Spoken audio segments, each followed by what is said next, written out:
Rhea Bloody Ripley. That's the name that's going to be remembered for years to come. She's the Women's World Champion of WWE and will have completed a full year as champion by the time WrestleMania 40 rolls around. And if you consider her the SmackDown Women's Champion, the women's title, and they made that switch, it's one title. That's the way we're referring to it for this video. She has been dominant in the ring, she's been very popular online, and is probably up there in the top 5 most talked about wrestlers regardless of gender. No woman on the WWE roster has been hotter than Rhea Ripley in the past wrestling year, but has her championship reign actually been that good? Let's break it down. This is Sportskeeda Wrestling. I'm Kevin Callum. Let us know what you think in the comments below.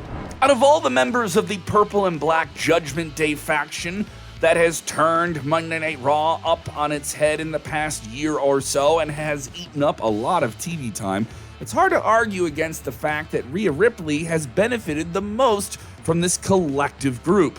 Come 2023, she was in the perfect position to take her career to the next level and officially cement herself as a main event superstar despite having been a champion before. To do that, she had to enter the Women's Royal Rumble from #1 spot and go all the way to win it all, beating out Beth Phoenix earlier in the night. It really was WWE striking while the iron was hot, because Rhea Ripley wasn't exactly the center of the women's division at the time. She was in a good spot to finally push it up a little bit. This culminated in a crowning moment for Ripley at WrestleMania 39 when the lights are their biggest and brightest. She got her revenge on the physically formidable wrestler of a generation, Charlotte Flair, who 3 years earlier defeated her at that WrestleMania in front of no fans. But with all those fans in attendance, Rhea Ripley got to have one of the best women's matches that we've ever seen on a WrestleMania, and she got to win a championship in it. She then moved on to the hot electric hometown crowd in Puerto Rico at the Backlash event that was purely behind Zelina Vega, one of their own. But it didn't matter. Rhea Ripley sent all those fans away knowing that she was still the dominant champion at Backlash. Then she faced another reliable member of the WWE roster, Natalya, but defeated her in just 70 seconds in Saudi Arabia. Some attributed the shortness of this match due to Rhea Ripley working with injuries, WWE not wanting to risk having her out in the ring. That's right, if WWE doesn't want to push you even harder, they know what you are, a really big star that's connecting with fans that are out of the usual wrestling lanes. And these matches were fine for what they were, but they weren't exactly barn burners like we got to have with her at WrestleMania against Charlotte. We would argue that one of the big things she had working against her was the fact that Raw's women's division was nowhere near as stacked as the one on SmackDown. Just look at the names SmackDown had around this time in Io Sky, Bayley, Bianca Belair, Flair, Asuka, while Raw had Trish Stratus, who was in and out, Zoe Starks, who was still coming into her own, Shayna Baszler, Becky Lynch, Natalya, Candice LeRae, and then Nia Jax making a return. So maybe the combinations weren't exactly fresh, but you can let us know in the comments below. These aren't bad names at all. It's clear looking at both rosters that on the top level, SmackDown's women's division was clearly a little bit ahead in terms of main event quality matchups. Just as things were heating up in the women's division on the SmackDown side, stars like Asuka and Belair, Charlotte Flair, and Io Sky, Rhea Ripley found herself in an odd position and maybe not with the right dancing partner. For reasons unknown, her match against Raquel Rodriguez wasn't booked for SummerSlam 2023, and she missed the event despite being one of WWE's most popular superstars. There's been some mixed reports about whether or not there was an injury that prevented that match from happening, though, but we can't confirm it.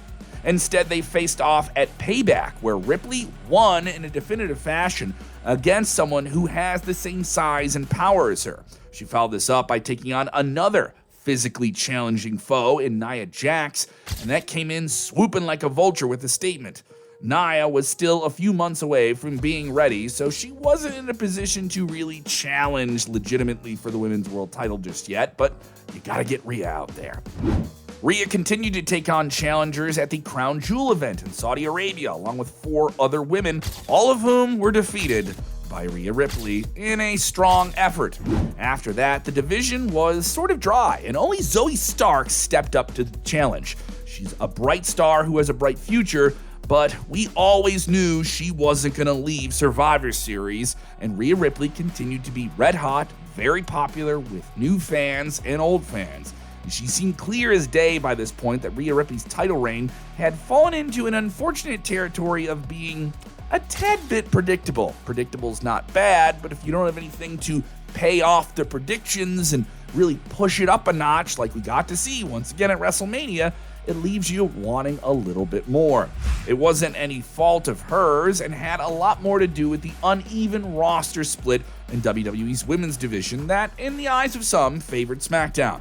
The issue she was facing was that there were zero legitimate challengers for her. Who's the real person? She has a superstar quality that feels larger than life, and who's something that can match that? Ivy Nile, who just got the call-up months earlier from WWE NXT with a very legitimate badass look, challenged Rhea at the Day 1 edition of Monday Night Raw.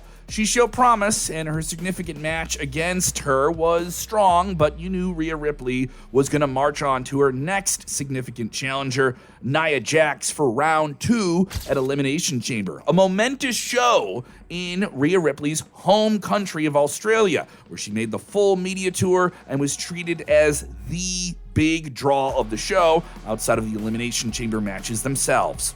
The Raw women's division, meanwhile, started to heat up. Nia got some big wins over Becky Lynch, who was still trying to scrape her way back into the title scene, and the Irresistible Force felt irresistible to some degree heading into Australia.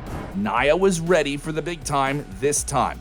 Considering she was going to face Rhea Ripley in this massive match where they got to go on after the Chambers, you felt like it was a big deal. Still, it was a huge main event spot for both women, and a well-deserved one at that, but it didn't deliver the same way that, once again, we got with Rhea and Charlotte Flair. As predicted, Rhea Ripley defeated Nia Jax in that main event to secure her match against Becky Lynch, who won the chamber match earlier in the night on one of the best matches on the show. So that's the road to WrestleMania 40 for Rhea Ripley and Becky Lynch. This wasn't a little bit of an outcome that we didn't see coming, as Becky Lynch and Rhea Ripley were already teased in a face-off at the big WrestleMania kickoff event in Las Vegas weeks earlier. And they had been teasing some type of interaction, leering looks. Oh, you just know something's there when they're staring at each other. They don't say nothing. Even in the build-up, the most important match of Rhea Ripley's title run, Becky Lynch doesn't seem like she has the advantage or that she could be the person to topple the brutality of Ripley. If Rhea wins at WrestleMania instead, you're not going to find a lot of disappointed fans of her. There are still people that love her for who she is, and they want to see more of it with a title attached to it. So that also begs the speculative question, if Becky Lynch, who's main evented a WrestleMania in her own right, is not the woman to dethrone Rhea Ripley for this championship, then who the heck is? One answer that has been looming in the background for that question has to be someone who's been a champion before in WWE, has been seen as an up-and-comer even when she was a champion in WWE, and has reason to get revenge on Rhea Ripley, her old tag team partner, Liv Morgan. It makes a lot more sense for Morgan and Rhea Ripley to have an actual history play out in terms of a revenge. Yes, partners against enemies years later. Yeah, something like that after WrestleMania could be really interesting, but it doesn't seem like that's reported to happen anytime soon. As of this video, Morgan is also the last person to ever pin Rhea Ripley, so that's interesting as well. If WWE can manage to make Rhea Ripley's title reign a little bit more entertaining post-WrestleMania, then they can have something special at SummerSlam where Liv Morgan can challenge for the Women's World title.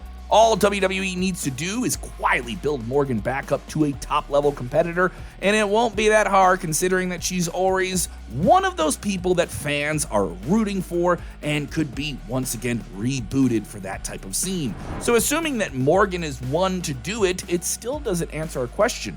Has Rhea Ripley's title run really been that good?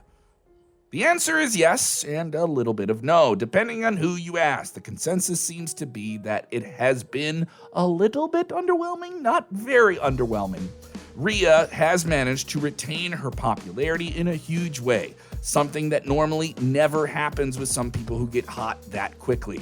Overall, WWE could have done a lot better considering how popular she is, but also there's been a lot of challenging circumstantial issues in WWE across the board under new creative vision, a new ownership, and a lot of other things you think could trickle down to what happens on the page of a script. WWE has shown time and time again during this post-Vince McMahon era that if they really want to put effort into a great storyline, they can, and they can make that storyline be interesting for a significant period of time. They just have to do it with one of their more popular superstars. Hopefully, they can start by fixing the rosters with a draft of some kind and give Rhea Ripley some fresh, enticing challengers in the next few months ahead. Or maybe she won't be champion in the future. That's something that could happen as well. Thank you for watching. What do you think? Let us know in the comments below.